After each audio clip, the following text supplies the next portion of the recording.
Welcome to citizens pulse. నేను మీ రాజేష్.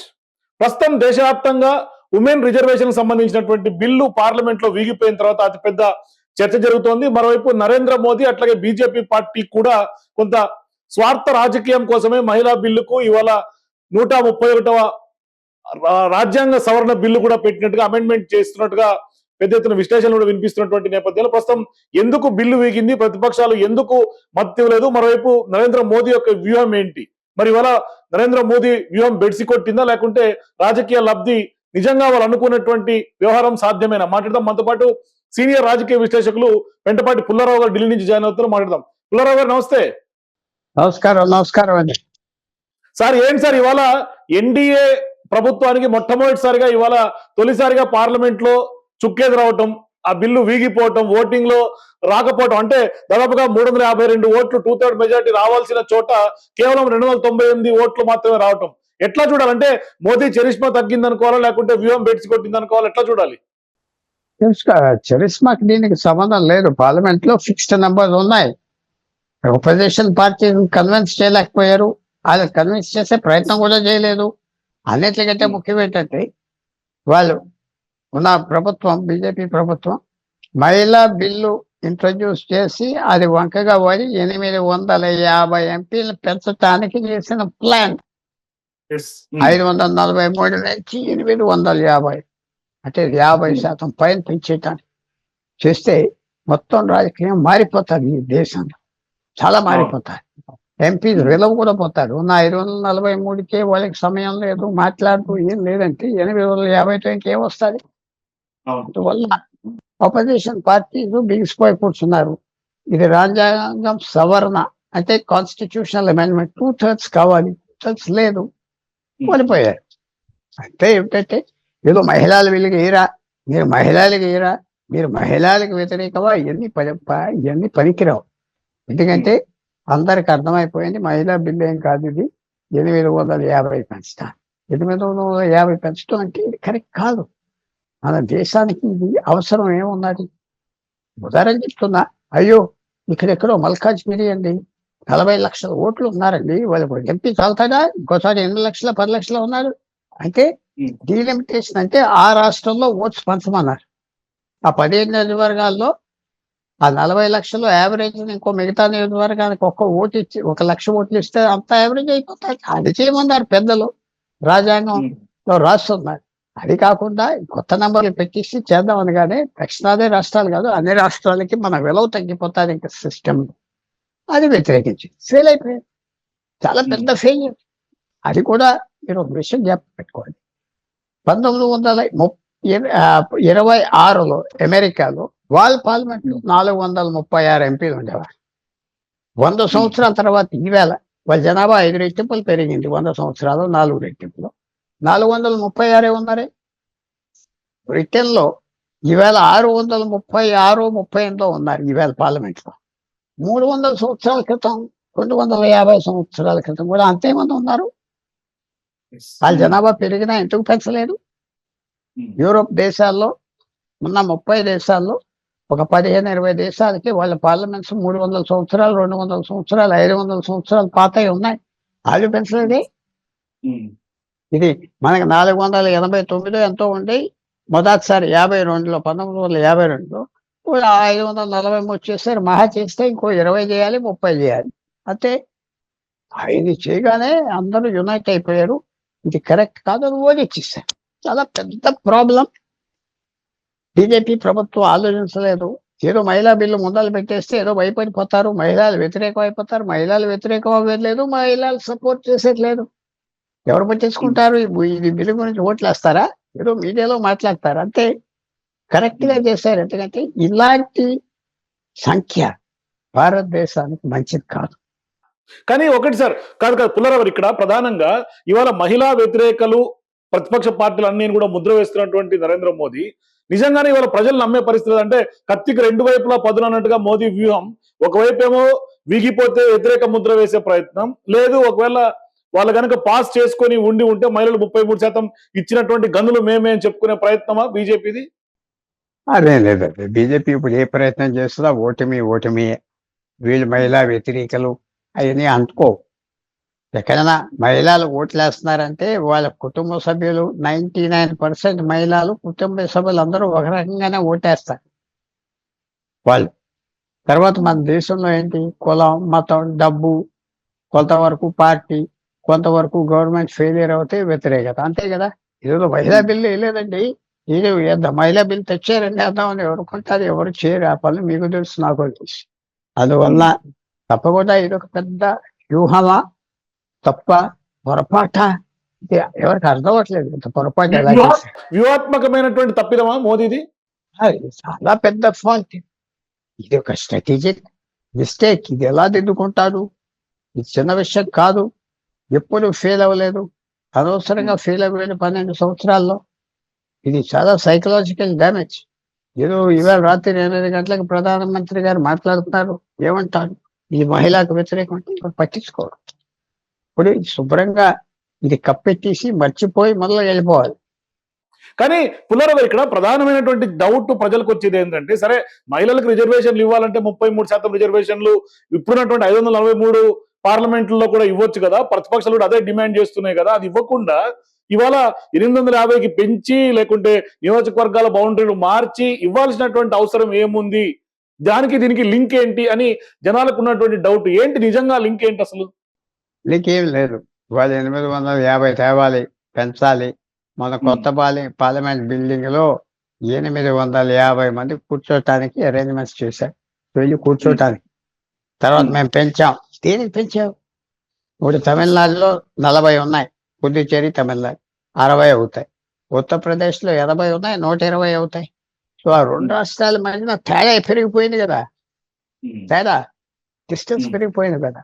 మీరు ఉన్నారు, మీకు 10,000 రూపాయలు జీతం 50% పెంచుతా అన్నారు, నాది 1000 రూపాయల జీతం 50% పెంచాం కదా అంటే ఎలాగా?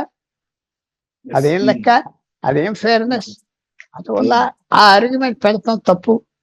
వాళ్ళు opposition తో కూర్చుని చూడు పెంచాలనుకుంటున్నాం, ఓ 50 పెంచుతావు దేశం అంతా, అందరూ ఓకే అందరే, అందరూ ఓకే అంటే ఓ 50 పెంచితే ఉత్తరప్రదేశ్కి 3-4 పెరుగుతాయి, అన్ని రాష్ట్రాలకి 1-2 పెరుగుతాయి, ఓకే అనేది, ఓకే అనేది.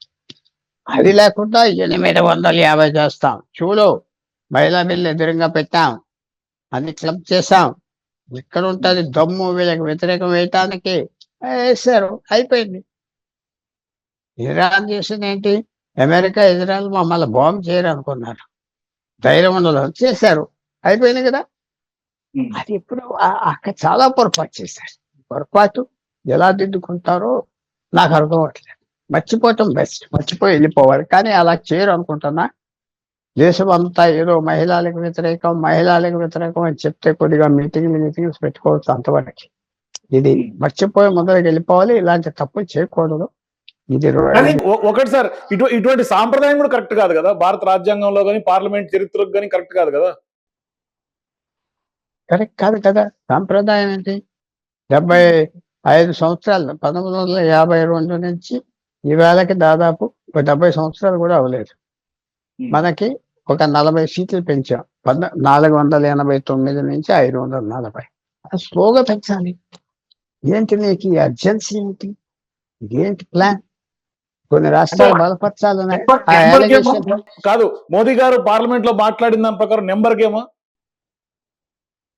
అది ఎవరు వినరు. నువ్వు మాట్లాడుకొని మొదలు తెచ్చుకోవాలి. నీకు 2/3 మెజారిటీ కావాలి, సింపుల్ మెజారిటీ కాదు, 2/3 మెజారిటీ కావాలి. అందరూ ఆ రోజు హౌస్ లో ఉన్న జనానికి 500 మంది దాదాపు ఉన్నారు కాబట్టి అది ఆ 2/3 దాదాపు 333 కావాలి. కానీ ఒకటి పుల్లారావు గారు, ప్రతిపక్షాలని కానీ ఇతర పార్టీలకు కానీ ఎందుకు ఎన్డీఏ ఇవాళ నరేంద్ర మోదీ ప్రభుత్వం కన్విన్స్ చేయలేకపోయింది, ఎందుకు వాళ్ళకి వివరణ ఇచ్చుకోలేకపోయింది? ఏంటి అంటే ముఖం లేకనా, లేకుంటే వీళ్ళు వ్యూహం నిలదీస్తారనా, లేకుంటే ఏంటి అసలు నరేంద్ర మోదీ ఎందుకు కన్సిడరేషన్ లోకి తీసుకోలేకపోయారు? ఎక్కువ ప్రాంతీయ పార్టీలు తమిళనాడులో ఉన్నారు, అలాగే బెంగాల్లో ఉన్నారు, ఎక్కువ ఓట్లు ఉన్నాయి. వాళ్ళకి మాకు డైరెక్ట్ గా ఇంపాక్ట్ అయిపోతారని వాళ్ళు గట్టిగా నిలబడ్డారు. తమిళనాడు, బెంగాల్ వాళ్ళు గట్టిగా నిలబడ్డారు. వాళ్ళ దగ్గర 82 ఎంపీలు ఉన్నారు. అక్కడ ఆ 2 రాష్ట్రాల్లో 82కి బీజేపీకి 12 ఉన్నారు. 11 సో బలమైన రాష్ట్రాలు 2 పూర్తిగా వ్యతిరేకించి, కేరళ వ్యతిరేకించారు లెఫ్ట్ పార్టీ, మేము తగ్గిపోతామని. దక్షిణాదిలో కాంగ్రెస్ పార్టీ 2 గవర్నమెంట్స్ ఉన్నాయి, తెలంగాణ కర్ణాటక, వాళ్ళు వ్యతిరేకించారు. మన బలం తగ్గిపోతాదంటే మీ బలం ఎలా తగ్గుతుంది? మీకు 50% ఇస్తున్నాం కదా, పెంచుతున్నాం కదా, చాలా తెలివితేటలుగా అంటున్నారు. అదే కరెక్ట్ కాదు. అందరికీ బలవంతుడికి 50% పెంచడం, బలం లేనివాడికి 50% పెంచడం ఎలాగా ఈక్వల్ అవుతాడు? అది కరెక్ట్ కాదు కదా. అది నరేంద్ర మోడీ గారు ఇప్పుడు ఏమంటాడంటే, ఇది ఆ లెక్కన్నారు 26 సెన్సస్ మీద వెళ్తాదని చూస్తారు, ఏమవుతుందో చూస్తారు అపోజిషన్. ఇప్పుడు ఓడిపోయారు కదా, ఈ ప్లాన్ పని చేయలేదు కదా. ఇదే పెద్ద షాక్, చాలా పెద్ద షాక్. కానీ ఇవాళ వీళ్ళు ఎప్పుడైతే బిల్లు వీగిపోయిందో 33% రిజర్వేషన్లు అమలు చేస్తామని మహిళలకు ఆశ పెట్టి, ఆశ పడిన తర్వాత మహిళలందరూ కూడా ఇవాళ బీజేపీ ప్రతిపక్షాల మీద మహిళా వ్యతిరేకులు ముద్ర వేస్తున్నటువంటి నేపథ్యంలో ఇవాళ వీళ్ళే బీజేపీ పార్టీయే మహిళా వ్యతిరేకులుగా ముద్రపడే అవకాశం లేదంటారా సార్? అదే ఉండదు. ఎందుకంటే వాళ్ళు చెప్పినట్టుగా 2034కి ఇది వర్తిస్తాదని ఆల్రెడీ క్లియర్ అయిపోయింది కదా. ఇంకా నువ్వు ఎర్లీగా చేద్దామంటే చేద్దాం, 2029కి ఒంటరిగా పెడదాం బిల్లు, తారీఖు మారుద్దాం అన్నారు అపోజిషన్. సో అది కుదరదు. అది తెలివితేటలుగా వెళ్ళి వాళ్ళు మహిళకు వ్యతిరేకం అంటే అదేం పెద్ద అంటుకోరు. కానీ ఇవాళ 33% రిజర్వేషన్ ఇవ్వాల్సిందే మహిళలకి. 2034కి ఇవ్వాల్సిందే, ఆల్రెడీ పాస్ అయిపోయింది కదా. నువ్వు అడ్వాన్స్ చేయాలంటే ఒక సింపుల్ చట్టం తీసుకురా, ఆ బిల్ ఒక్కటి అది పాస్ చేస్తారన్నారు. కానీ అది చేస్తాడా లేదా చూడాలి. ఇప్పుడు ఇవాళ ఏదో స్పీచ్ ఇస్తాడు, ఇవాళ ఏ ఐడియాస్, కొత్త ఐడియాస్ తీసుకొస్తారో చూడాలి. కానీ పెద్ద ఓటమి, ఇది చిన్న విషయం కాదు. సో ఇవాళ ఏం చెప్పే అవకాశం ఉంటుంది సార్? నరేంద్ర మోదీ ఇవాళ 8 గంటలకు దేశం గురించి మాట్లాడడానికి ముందుకు వస్తే ఏం చెప్పే అవకాశాలు ఉంటాయి? తప్పకుండా మళ్ళీ బిల్లు తీసుకొస్తా, నేను మహిళలకు పోరాడతా, వీళ్ళ మహిళలు వ్యతిరేకం, ఇదేం తప్పు చేయలేదు, మేము ఇంత బలం పెంచాలి అక్కలే అమ్మలకి అన్నాం అనుకున్నాం, చేయలేకపోయాం, మాకు వ్యతిరేకించారు, అలా చెప్తారు. మళ్ళీ బిల్లు తీసుకొస్తాం, వచ్చే 2 నెలల్లో ఏదో మార్చి తీసుకొస్తా అని చెప్తారు. అంతే, కొత్తగా ఏం చెప్పారు. కానీ ఇవాళ అంటే ఈ వీగిపోయిన తర్వాత క్రమేపీ ఎన్డీఏ మీద ఆశలు ఏమన్నా సన్నగిలుతున్నాయి అనుకోవాలంటే, కొంత గ్రాఫ్ తగ్గుతోంది అని ఏమన్నా అనిపిస్తుంది సార్ ఫ్యూచర్ లో? అలా గ్రాఫ్ పడిందంటే ఎప్పుడు ఓడిపోలేదు, ఇలా ఓడిపోయావు. నీకు మెజారిటీ లేదు, మెజారిటీ సంపాదించుకోవాలి, ప్రయత్నం కూడా చేయలేదే. చచ్చినట్టు వేస్తారు అన్న లెక్క, చచ్చినట్టు వేస్తారు, లేకపోతే అబ్స్టెంట్ అవుతారు. ఎవరి కోసం ఆ ప్లాన్ వేస్తారు, అది ఎవరు ఒప్పుకోలేదు. అందుకనే 4 గంటలకు ఓటింగ్ అన్నది, 6 గంటలకు అమిత్ షా మాట్లాడుతా అన్నారు. మాట్లాడినప్పుడు ఆయన అన్నీ చెప్పని ఆయనకి తెలిసిపోయింది ఆ టైంకి ఇది ఓడిపోతామని ఓడిపోయా. పెద్ద విషయం ఇది. చిన్నగా సింపుల్ గా మాట్లాడి ఏం అవ్వలేదని చెప్పుకోవటం కరెక్ట్ కాదు. ఈవేళ 5 రాష్ట్రాల ఎన్నికల మీద ఏమైనా దీని ఇంపాక్ట్ ఉండే అవకాశం ఉంటుందా పుల్లారావు గారు? తప్పకుండా ఉంటుంది. తమిళనాడులో కొద్దిగా హుషారుగా పనిచేస్తారు డిఎంకే వాళ్ళు సాధించారు. పెద్ద ఇంపాక్ట్ ఉంటుంది, ఎంత ఉంటుందో చెప్పలేం కానీ ఇంపాక్ట్ ఉంటుంది. సో డిఎంకేకి అట్లాగే వెస్ట్ బెంగాల్లో మమతాకి ఏమన్నా లబ్ధి జరిగే అవకాశాలు ఉంటాయా? తప్పకుండా సైకలాజికల్ గా పెద్ద లబ్ధి జరిగే అవకాశం ఉన్నది. మరి ఎంతవరకు అది ఓట్లకి మారుస్తాయి చెప్పలేం కానీ ఇది వాళ్ళకి విజయం చెప్పుకుంటున్నారు. ఆల్రెడీ ఎలక్షన్లో మేము ఓడిచ్చాం ప్రభుత్వాన్ని, మా ఓట్ల వల్ల ఓడిపోయారు, ఇది మేము ఒప్పుకోం, సహించం అని వాళ్ళు చెప్తా ఉన్నారు. ఆల్రెడీ కొత్త కాదు, ఆల్రెడీ చెప్తారు. సో ఏంటి సార్, దేశ రాజకీయాల మీద ఎటువంటి ప్రభావం చూపే అవకాశం ఉంటుంది బిల్లు వీగిపోయిన తర్వాత? చివరిగా ఫైనల్ కన్క్లూజన్ ఏం చెప్తారు? ఇది వాళ్ళు రిపేర్ చేసుకోవాలి, వాళ్ళు డ్యామేజ్ బీజేపీ రిపేర్ చేసుకోవాలి. ఇలాంటి అడ్వెంచర్స్ కి రాకూడదు. చక్కగా అధికారంలో ఉన్నారు, మీరు మంచి పరిపాలన ఇవ్వండి, డ్రామాటిక్స్ అక్కర్లేదు. మంచి పరిపాలన ఇస్తే అన్నిటికీ కాసుకుంటారు. నిశ్శబ్దమైన పరిపాలన ఇవ్వండి, ప్రజలు మెచ్చుకుంటారు, మీకే ఓటేస్తారు. ఇలా గొడవలు చేస్తే పోతారు. ఏ ప్రభుత్వమైనా గొడవలు, లిటిగేషన్, కాంట్రవర్సీ చేస్తే వాళ్ళకి నెగటివిటీ వచ్చేస్తారు. అనవసరం, ఇది అనవసరం కదా. 850 పెట్టిన ఫిగర్ ఎవరితో మాట్లాడారు? తినాలి, మింగాలి, కక్కాలి, మీ ఇష్టం చేసుకుంటే చేసుకో అన్నారు. తప్పు కదా. అది నేను అనుకుంటున్నా 600 చేస్తాం, 50 పెంచుతామంటే పెద్ద లెక్క. మేము 50 పెంచుతాం, 600 చేద్దాం బాబు అంటే అందరూ అందరూ అది ఆ ఓవర్ కాన్ఫిడెన్స్. ఎవరు వాళ్ళకి దిక్కే ఉన్నది చచ్చినట్టు వేస్తారు ఓటు అనుకున్నారు, వేయలేదు. ఒక పెద్ద పార్టీ యాబ్సెంట్ అయిపోయినా వాకౌట్ చేసినా గెలుతుంది బీజేపీ. అది చేయలేదు. చాలా ప్రయత్నాలు చేశారు, ఆఖరి ఎవరు ఒప్పుకోలేదు. అవమానమైన పరిస్థితి. ఇది మర్చిపోయి ముందరికి వెళ్ళిపోవటం బెటర్. ఇక్కడే కూర్చొని గోయలు తోతే ఉపయోగం లేదు.